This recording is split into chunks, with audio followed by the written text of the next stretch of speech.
I'm Jedediah Stone, but everyone just calls me Jed. And this is the story of how an HOA president wrote her own firing notice. All because she decided to mess with a piece of land my family has owned since before she was born. It's the story of how a bully gave me the perfect weapon to destroy her whole kingdom. And all I had to do was follow the rules. It started with a piece of mail, a fancy cream-colored envelope that felt like expensive stationery, not something you'd usually find next to the junk flyers. It was from the Stonehaven Vista Estates Homeowners Association, embossed in gold script, trying too hard to look important. Now, let me be clear, I don't live in Stonehaven Vista Estates. My 35 acres, the old family spread, sits just above them, a wild, wooded slice of Oregon that my grandfather bought back in '56. When I took ownership in '95, that whole development was just a blueprint and a lot of mud.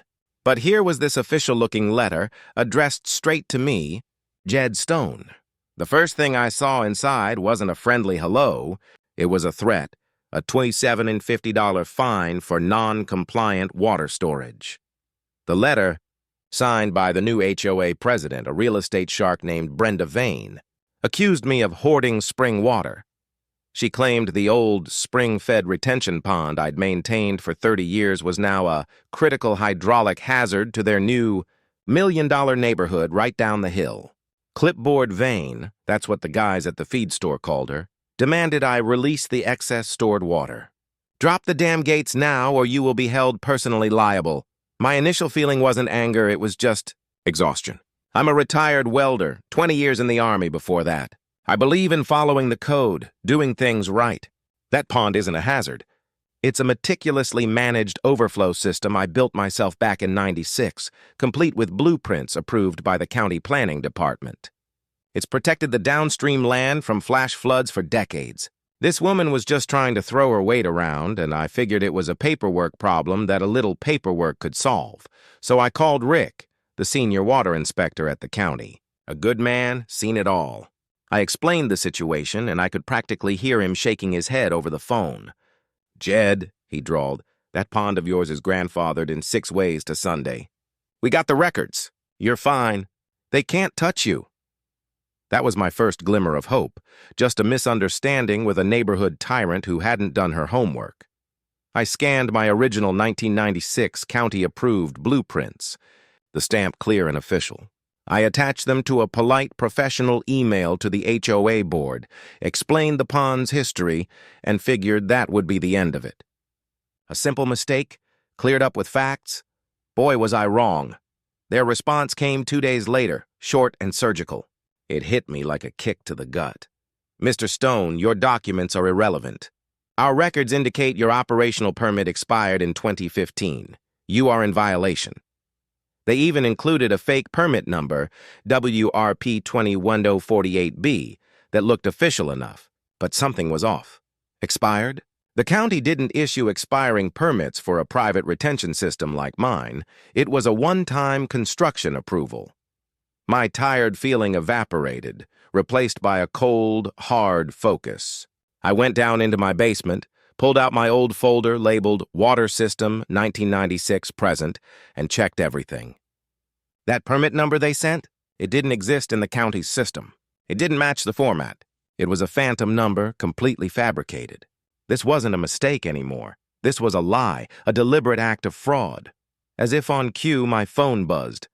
It was my nephew Caleb, a young firefighter who's sharp as a tack and good with tech. He sent me a link to the Stonehaven Vista Facebook group. It was drone footage, the exact high-angle view they'd included in the original letter, set to some kind of dramatic, tense music. The caption read, "Uphill landowner hoarding water, putting our children and homes at risk. When will the county stop this negligence?" They were actively turning my new neighbors against me, painting me as the villain. It all clicked. This wasn't about water safety. This was a coordinated attack. Brenda Vane wanted my land, or at least control over it. She was manufacturing a crisis, forging documents, and using community fear to get what she wanted. It was personal. I didn't sleep much that night. The Army taught me 2 crucial things. First, use your enemy's own rule book against them. Second, you never go into a fight without good intelligence. Brenda Vane loved rules and paperwork, so I decided to bury her in them. I filed a formal Public Records Act request citing state statutes. Even though I wasn't in their HOA, their official actions concerned my property, and I had a right to see every document, every email, every vote related to me. I sent it certified mail, return receipt requested. While I waited for that paper to crawl through the bureaucracy, I went back to the county archives. I found Rick and showed him their fake permit form. He squinted at the signature at the bottom, a messy scroll above the name of a county engineer named Bill. Rick shook his head. Jed, Bill Patterson retired in 2008. This document is dated 2010. The HOA had signed a document with the name of a man who hadn't worked there for 2 years. That was the receipt. That was the proof of fraud. A week later, a thick manila envelope arrived from the HOA's management company, their response to my request. Most of the pages were useless, blacked out with a Sharpie, redacted, they called it. They were hiding everything, but they got sloppy. Tucked in the middle, they missed one. It was an email from Brenda Vane to another board member. Subject line, the uphill problem. I read the sentence that burned my eyes. He's not even in the HOA. Let's push hard. They admitted it right there. No flood risk, no permit issue. Just pure malicious intent to dominate. With my anger now cold and focused, I called Caleb. He brought his drone. We flew it high, capturing my old gate, the boundary stakes, and the manicured Stonehaven lawns in one clean shot. Caleb overlaid the county plat map on the video, drawing a big, undeniable red digital line. Jurisdiction? They had none. Then I brought in Maya, an engineering student from the state university. I showed her the file. Her eyes lit up. She spent the weekend running rainfall models and runoff calculations, writing a clean 2-page hydrology report. Her conclusion?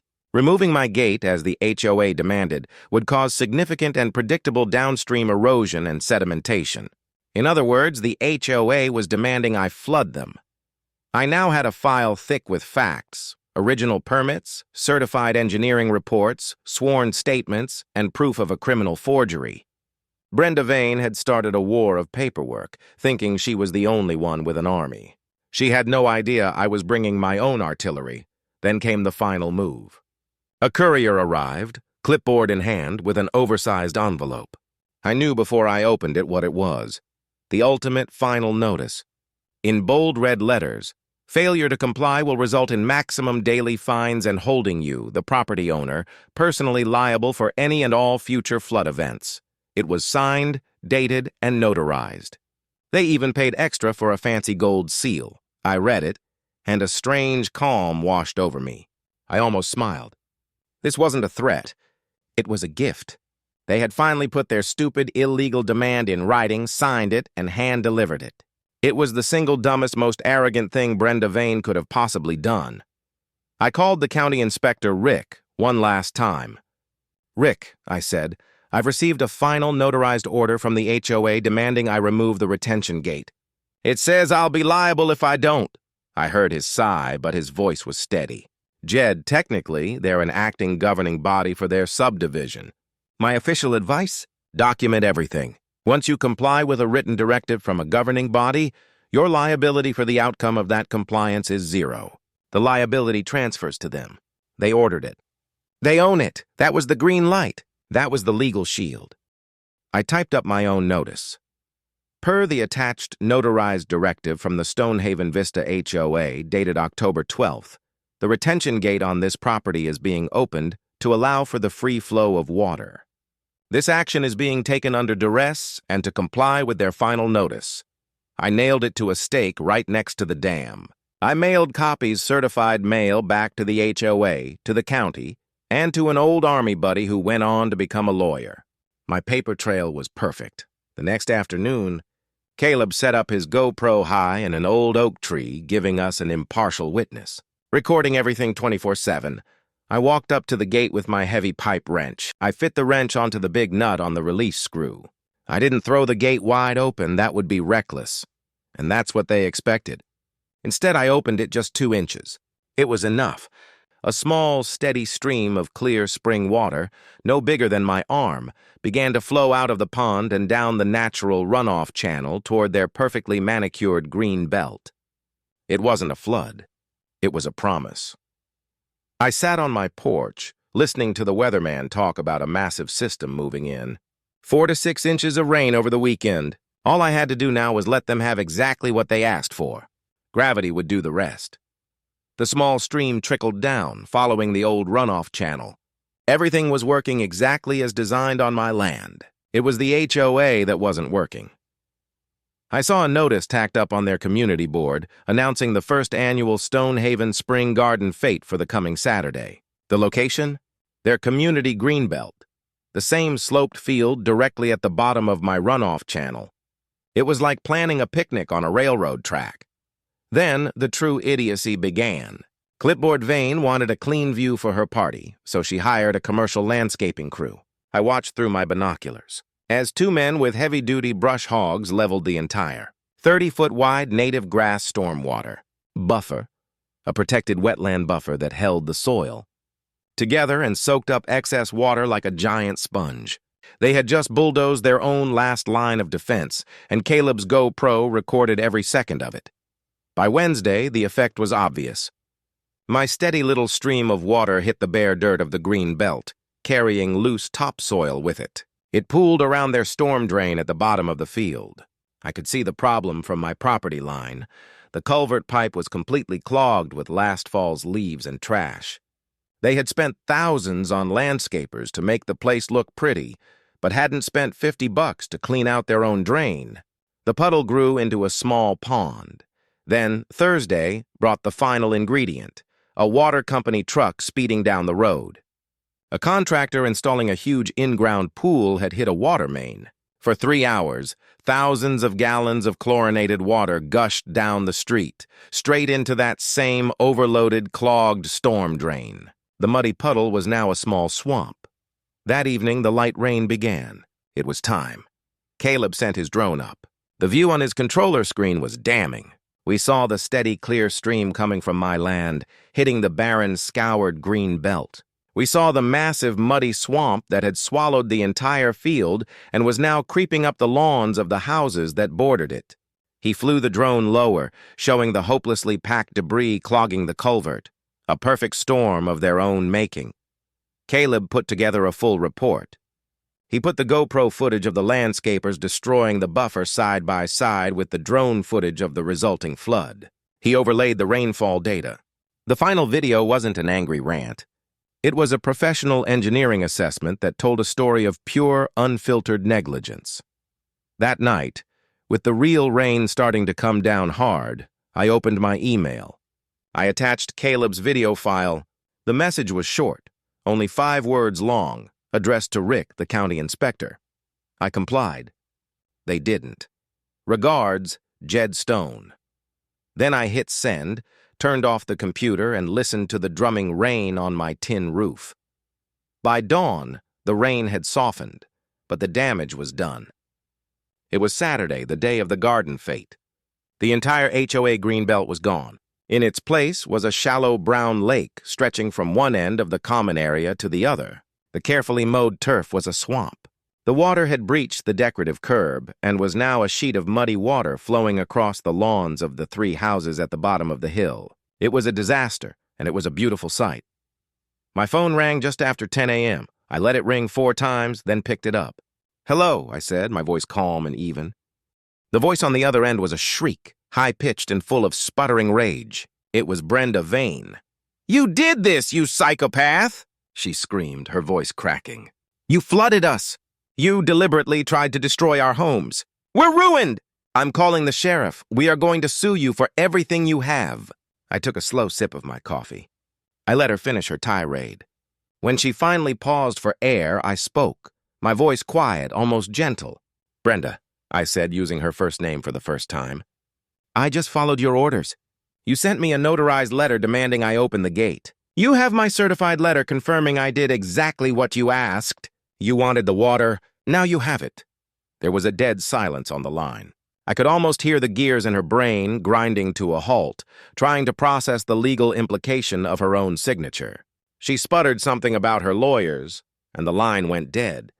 The fallout was swift and spectacular. The local news van showed up that afternoon. The county drone, bigger and louder than Caleb's, was hovering over the swamp, documenting the scene. I knew Rick had seen the video. The local news story acted like a match in dry tinder. The emergency board meeting was called for Tuesday night. I heard about it from a neighbor the next morning. It was standing room only. Brenda Vane stood up, clipboard in hand, and launched into a prepared speech about my reckless and malicious actions, waving her final notice, trying to rewrite history as the victim who tried to warn everyone.